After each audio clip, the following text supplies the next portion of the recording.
Hello, book connectors. Welcome back to the Book Connection. Visitors, should you happen upon the channel, feel free to join us. We'd love to have you here. Hello, beloved book connectors. Welcome back to the channel. I am so glad that you all are here. Let me tell you, the engagement out of that first part of that The Umbrella Lady book, that's why I say I enjoy the engagement and the interaction that we as avid book lovers connect together. Someone did say thanks for the platform, giving us all to get a chance to get together and discuss things, and I like the direction that the channel is going in now, because we're finding things out about each other that, maybe we didn't feel like sharing before. Whatever it is, only share what you will. Only share what you will. And in the meantime, I hope everyone just continue to try to stay engaged and lift each other up, and let's just enjoy the camaraderie we have here on YouTube. So now I am back with part 2 of The Umbrella Lady. Give me a minute and I'll be back. Okay, so I left off in part 1 after Lucy passed away. She had leukemia. Well, about another year passes, and it's Saffron's birthday again. So they're sitting there, and actually they're sitting there and they're having birthday cake, and Maisie's giving Saffron her gifts. And so they're just sitting there talking, and then Saffron asked Maisie when was her birthday. Maisie told her it was the day before hers. And Saffron was so shocked. She was like, well, why didn't you tell me it was your birthday? I don't have any money, but I could have done something. I could have drawn you a picture. And Maisie was so touched. She was like, basically along the lines of, well, and you still can. I can get a frame to put the drawing in.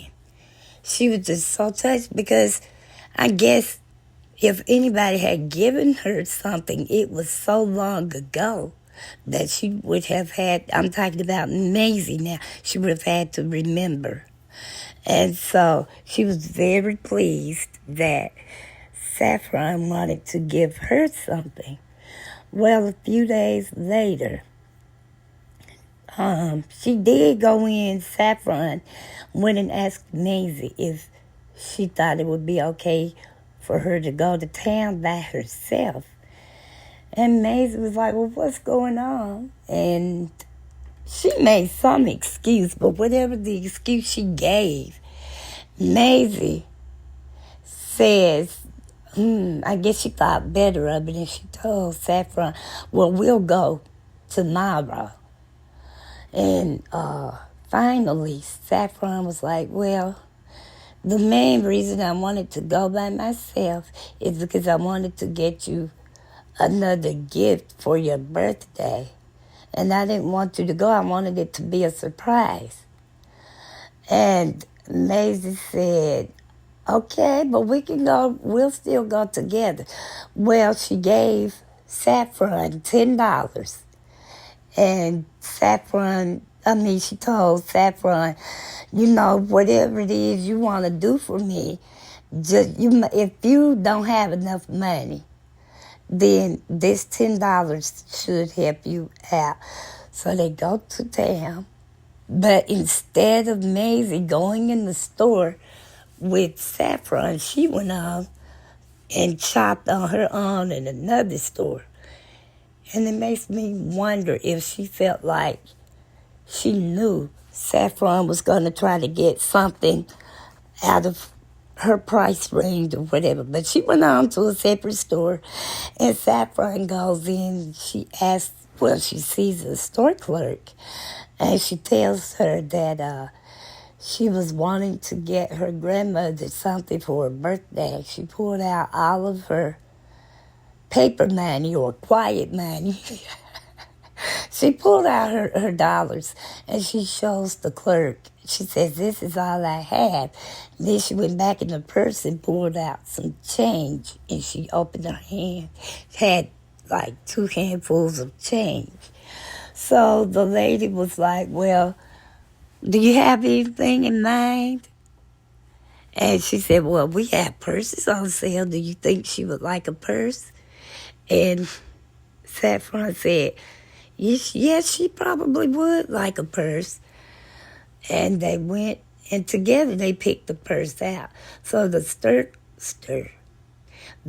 clerk looks at her and she was like, "Why aren't you in school today?" And she told her that Mrs. Dutton, which is Maisie's maiden name, allowed her to go and shop for a present for her grandmother. So they get the purse. They decide on the purse, and she asks Saffron did she want it to be gift wrapped. And so they get to the cash register, and Saffron is like, "Oh, I don't think I have quite enough to get it." And the lady was like, "Well, it just so happens that this purse is on sale, and you have just enough to cover it." I thought that was nice because the lady evidently knew that Saffron didn't have enough money, but she also knew that evidently whoever her grandmother was, it was important to the little girl that she was able to give her something. So she let her get that purse for less than what it really would have cost. So eventually, Saffron and Maisie meet back up and they go home together. And they put whatever away because now Maisie didn't say anything about what she was shopping for. She just wanted her to go. So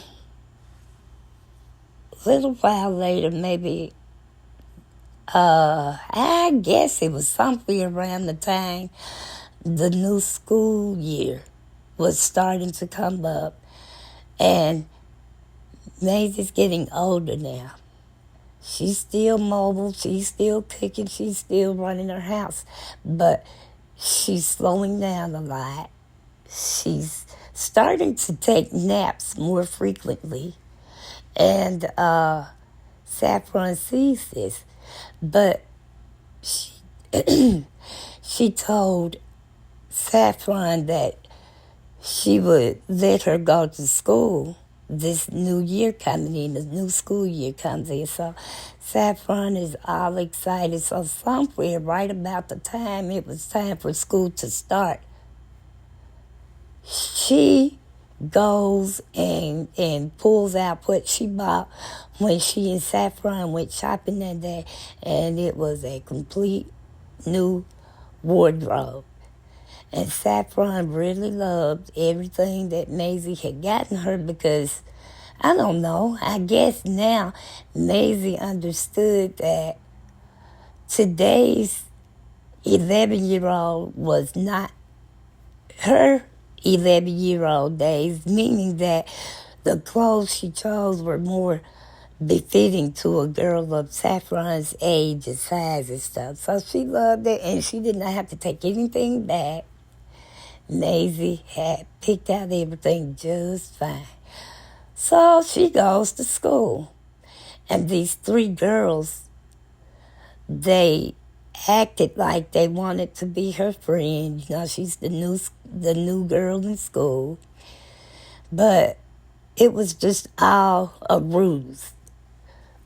Long story short, Lucy's brother, Stuart, I guess his friend Donald was his best friend, and they had already told the girls that Saffron was the witch's granddaughter. They used to call her the tree lady or the tree girl because one day they saw her out in the woods talking to the tree.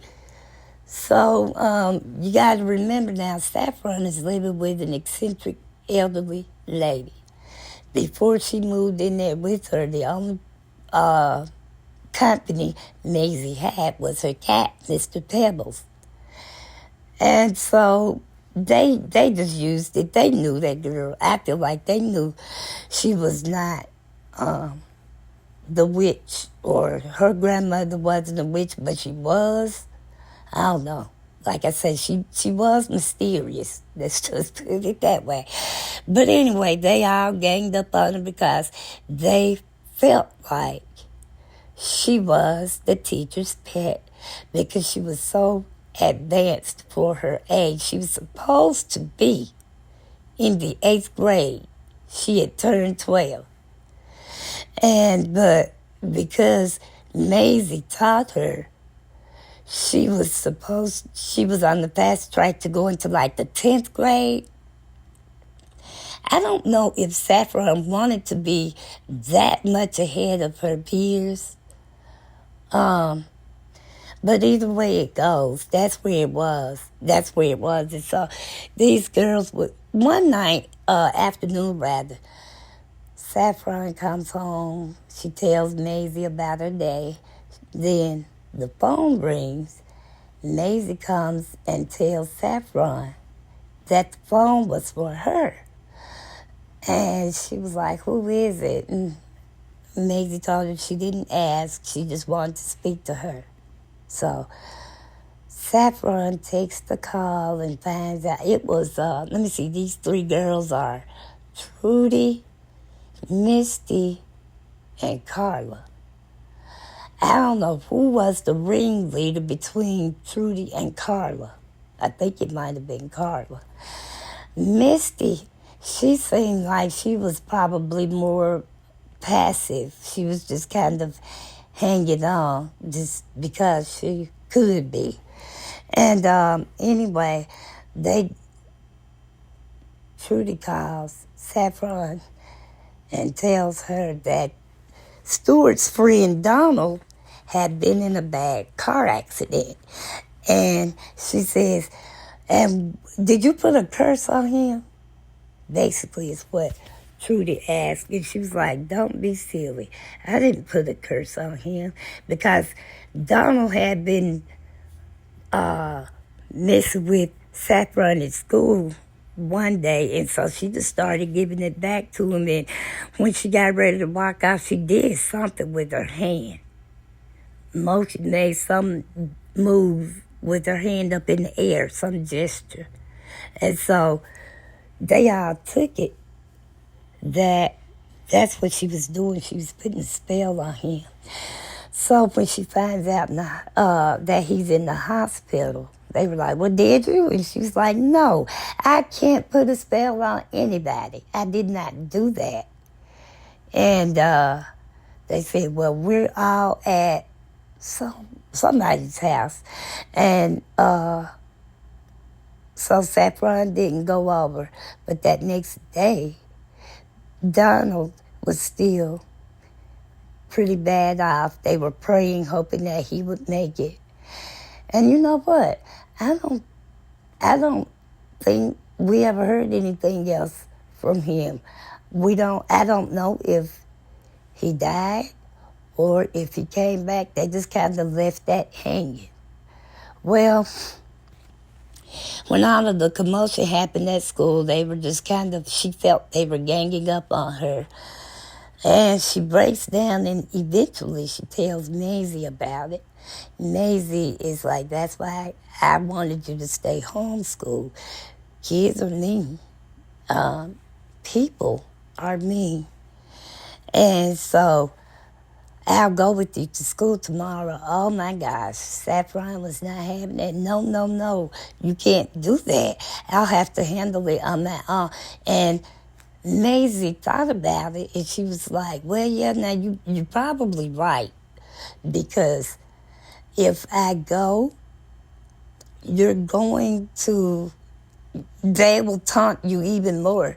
You know, you have to have your grandmommy to come up there and hold your hand or whatever. But Maisie was like, where did they get this from anyway? And come to find out that the secretary at the school told some of those kids that Maisie had come and told her that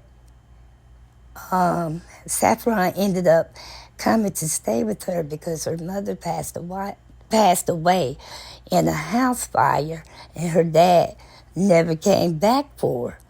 Now, if that lady's a secretary, then that means she's an adult, right? That's one example of being chronologically grown.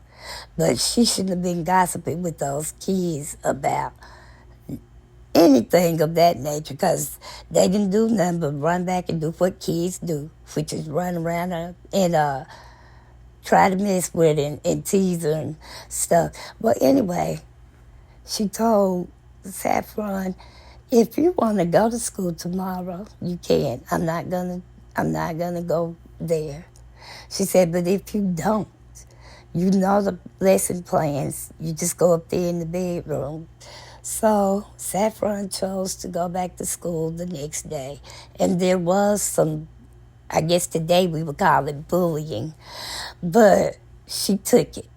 She comes home and Maisie isn't anywhere to be seen downstairs. So she goes upstairs. Maisie's bedroom door was open, but the light was off, and Maisie was lying, I guess, like across her bed. She was lying on her back, but she wasn't asleep. Her eyes were open. And so when Saffron came to the doorway, she was like, what's wrong? And she said, I just don't feel good right now. And she said, well, how was your day? And she said, it was okay. You want me to bring you anything? And Maisie told her to just bring her, looked like she was just down to eating jelly toast and tea. I believe that's what she asked for. So Saffron went and brought it back to her. She noticed that Maisie had left her supper or dinner out on the table, which was cold chicken and some kind of salad. And she told Saffron that, I don't feel well, but I'll eat this. And then I left your dinner on the table. She said, I know I have it. So Saffron starts to, I don't know, it's dawning on her now slowly that Maisie is not doing as much as she used to.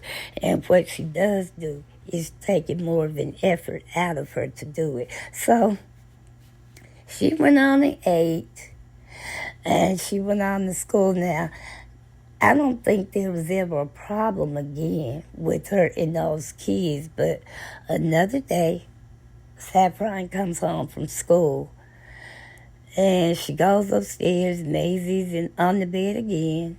Mr. Pebbles, her cat, is curled up right beside her. And Maisie told her, I need you to go ahead and cook dinner for us. I don't care what you cook. I just need you to prepare it. I don't feel well. So Maisie goes downstairs and she decides to make spaghetti. And she got everything, her peppers and onions and tomatoes, however, all chopped up. She got the meat cooked and scrambled and all of this stuff. And she runs upstairs because Maisie did not tell her that she wasn't coming down for dinner. She just told her she needed to go ahead and cook. So, as Saffron is cooking, she starts to miss Maisie not being there, because that was one of the times when they were preparing meals that they would talk about the day or about something from Maisie's past or whatever. So after she got the spaghetti and the meat sauce ready, she went back upstairs to Maisie, and she's like, Maisie? Maisie. And she said, oh, well, she must have gone to sleep. I'll wait. She said, okay, well, I'll give you a few more minutes. I'm going to go down here and put the pasta on, and then I'll come back.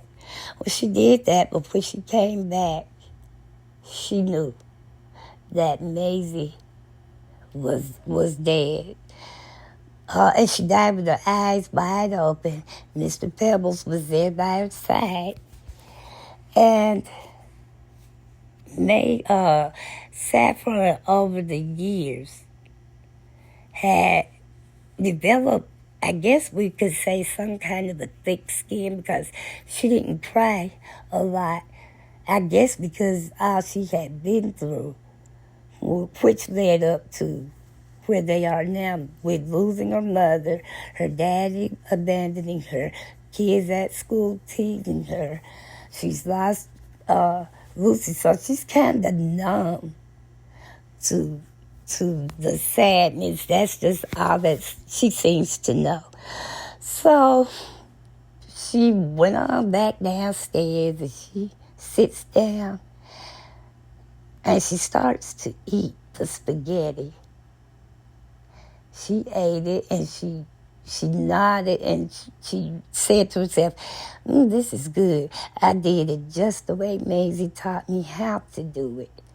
She's eating a couple of forkfuls she ate. But then it just hit her again that Maisie was up there in her room dead. So she ends up regurgitating the spaghetti. She goes back upstairs, and Maisie is still in the same position, obviously. Saffron goes in Maisie's closet because she knew that Maisie kept some sort of a locked box. She kept it in a drawer in her closet. So, and she knew where the keys were to unlock the box. So she went and got the keys, and she had to unlock the drawer that the box was in. Then she got the box, went up to the classroom, sat down, and the other key unlocked the box itself. Now, in this box, she finds every letter that her father had written. Every one of them. Maisie kept them. And one by one, Saffron read them. And she finds out that her mother was Maisie's daughter. And so that really did make Maisie be Saffron's granddaughter. And all down through the years, her father, Derek, would be corresponding back and forth with Maisie. That's how Maisie knew to go to the train station. He had written ahead and told her. Now, this is why I said I started at the end and worked my way back. Because in the letters, she found one, and he explained to Maisie that once Lindsay, Saffron's mother, found out at the age of 12 that she was adopted, she never really got right after then. She just kind of went into a deep depression. She never came back around. But he says, here's the twisted part. They were raised, her dad and her mother were raised as sister and brother. Going back to that incest type thing. However, they were related by blood, but that's why they ended up getting together. I think he said they didn't have sex for the first time until Lindsay was 17. Lindsay was able to go ahead and go to college. Derek went to college. Their parents ended up being killed in a car accident when Lindsay was 12. I think Derek was a year or so older than Lindsay, but he said Lindsay was 12 when their parents chose to tell him or chose to tell Lindsay. I wonder, I guess they must have had to tell both of them, but Derek just talked like their main focus was Lindsay. So does that mean Derek knew that she was his adopted sister? Maybe not. Maybe. I don't know. Anyway, I thought that was kind of odd. But they told her at 12, and shortly after they revealed that to Lindsay, they were killed in an automobile accident. Lindsay did, like I say, go ahead, finish school. She went to college, did all the things teenagers and young adults do. All right, but by the time Lindsay passed away, some say Lindsay set the house on fire. One while, Saffron felt like others thought she did it, but I don't know because there was some turbulence in her parents' marriage. She pretty much cut herself off. Derek couldn't do anything right. He couldn't please her. He couldn't do this, that, and the other. But in the letter, he made it seem like all of Lindsay's problems stemmed from her being adopted and not knowing any sooner. Well, eventually, she comes across a letter and she finds out that her father, Derek, has just become a father again. I think he has a little boy, baby son, who's not quite one yet. Or if he is, that might be all he is. But the killing part for me was that he also tells Maisie in this particular letter that Saffron has a half-sister that's around her age, Saffron's age. So she was just dumbfounded. How is it that he could have a daughter my age? I mean, I can understand the new baby, even though he was supposed to be going to get things prepared for her to come to live with him. He hadn't said anything, but over the years, Saffron did understand that the man had found another person, and he was in the letters writing to Maisie, and Maisie did tell Saffron about the baby and the sister, and that he had planned to marry this person, but he had not told the lady about Saffron or the other girl. So he told Maisie he just needed her to see about Saffron a little bit longer until he could figure out what to do, because no, I'm wrong. He did tell the girlfriend at this time that he had an older daughter, but they had been together for some months or a year or so when he told her. Well, when he told her she was pregnant, she ended up losing that baby. So then he writes and tells Maisie all of this and said, I need to know if she can stay there for a little while longer while I get all of this worked out. But I don't believe he intended to come for her. He just needed to string Maisie along so that he couldn't just say that she was just out there with no one to care for her. So Saffron just sits there. I guess it was just a surreal moment for her. But she eventually, after she got to reading all of the letters, there was a real thick envelope in there. and it turned out to be Maisie's will. And they didn't say anything about whether she understood what that will was about, but she did have it. And after she found that, it was like stacks and stacks of money, cash, in the bottom of that box with a note saying this is for Saffron. And so Saffron got the money, and she decided to burn the letters. Oh no, I'm getting ahead. So she gets the money, and then she just starts to go and pack as much as she could in the suitcase. She got the money, she got a jacket, she got this, she got all that she could carry. And she went and got a cab going somewhere. And the cab driver was just talking to her and stuff.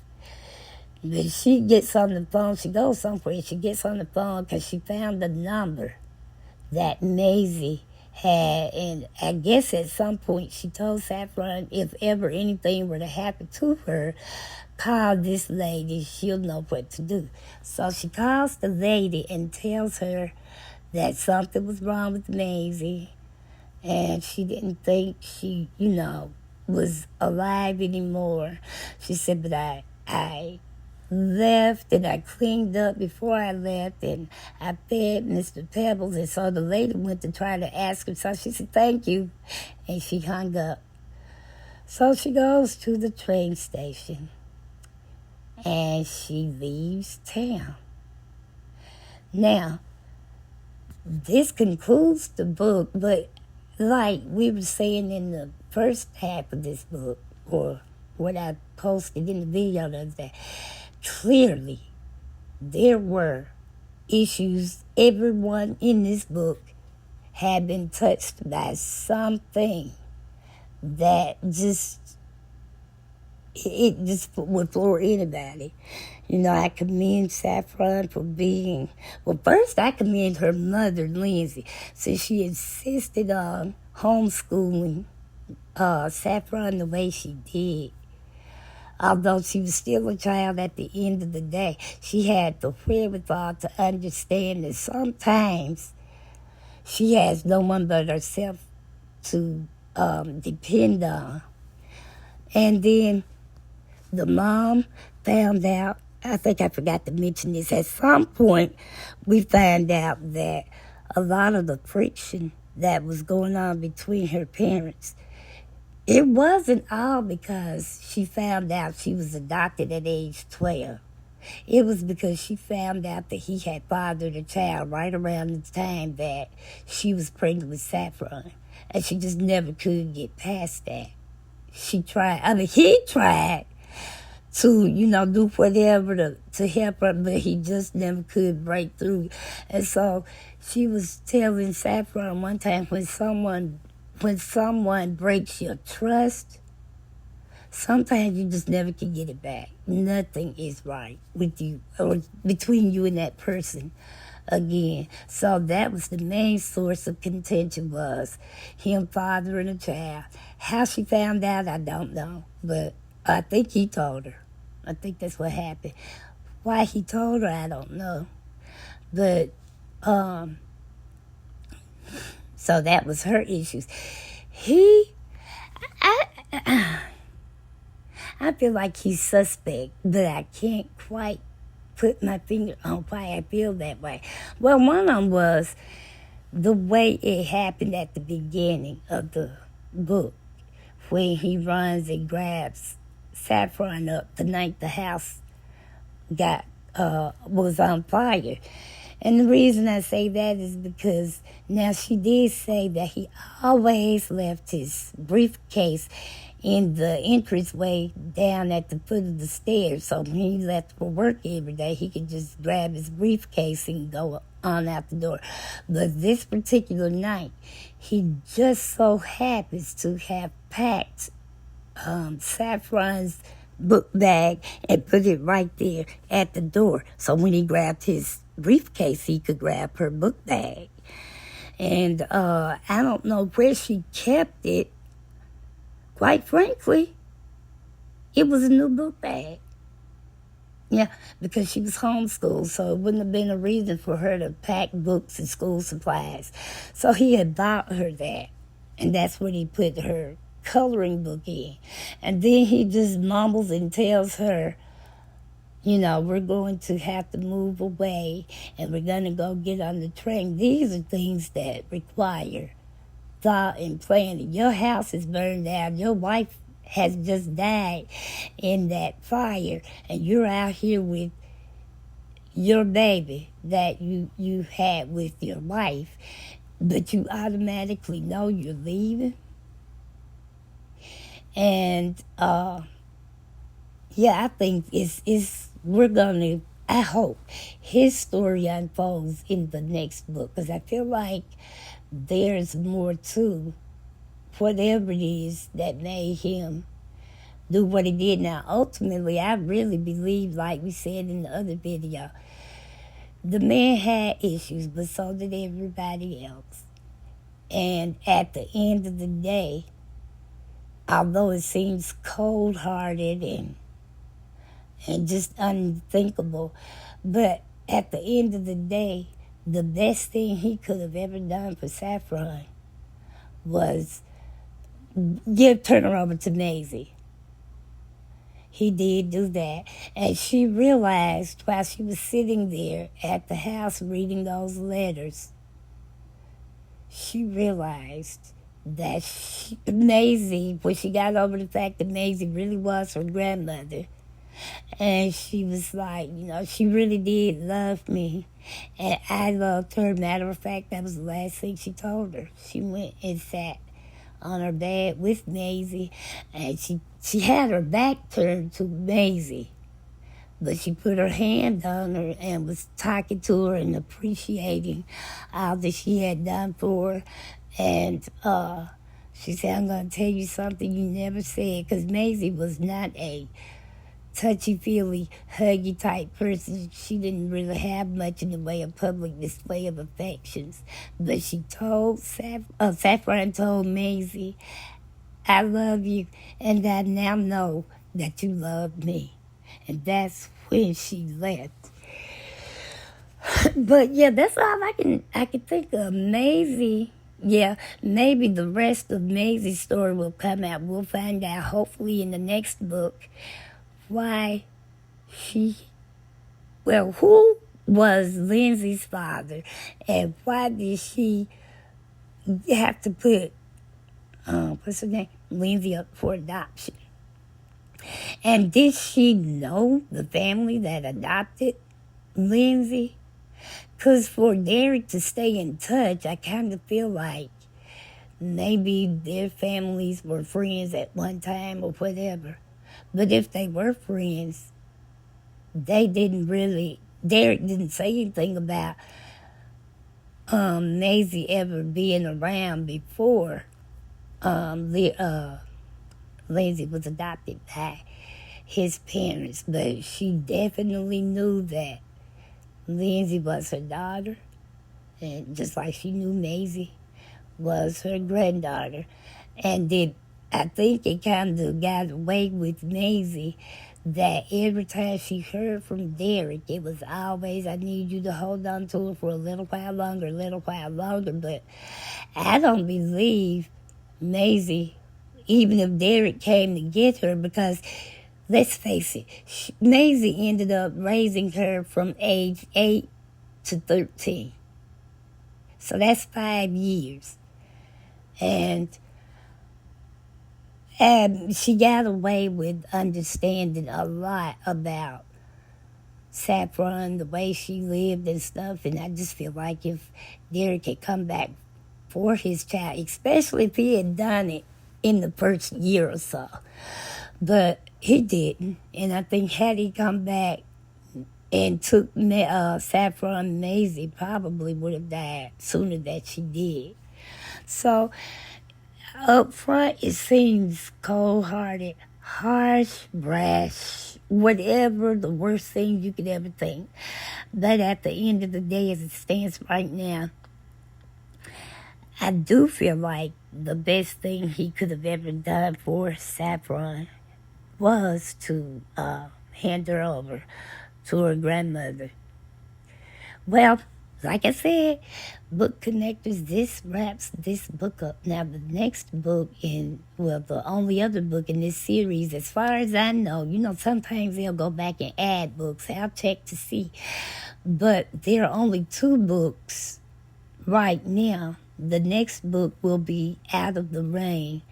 I won't read it right now. I'm going to find the standalone, and I'll let you know what I decided after I get through. But overall, if you ask me, this is classic DC Andrews. She was in the middle of nowhere. She got her hair chopped off. She alluded to some sort of incestual relationship between her daughter and Saffron's dad. She had a couple of dollars, and none of the, and she was taken care of. That's all.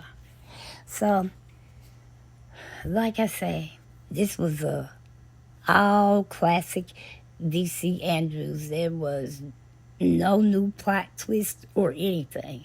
So, this wraps this up. Like I said, so subscribers, thank you so much for being subscribed. That engagement is just beautiful to me. And visitors, feel free to join us. Always feel free to join us, everyone. And by all means, please don't forget to like, comment respectfully, and share. If you're not subscribed, please feel free, like I said, to subscribe. And by all means, make sure that your notification bells are not only turned on, but they need to be set to all. Why? So you will be notified every time I upload a video. Now, in the meantime, book connectors, remember this. As long as there are books around, there is always something to read. Book connectors, be safe out there. And until we read again, God bless.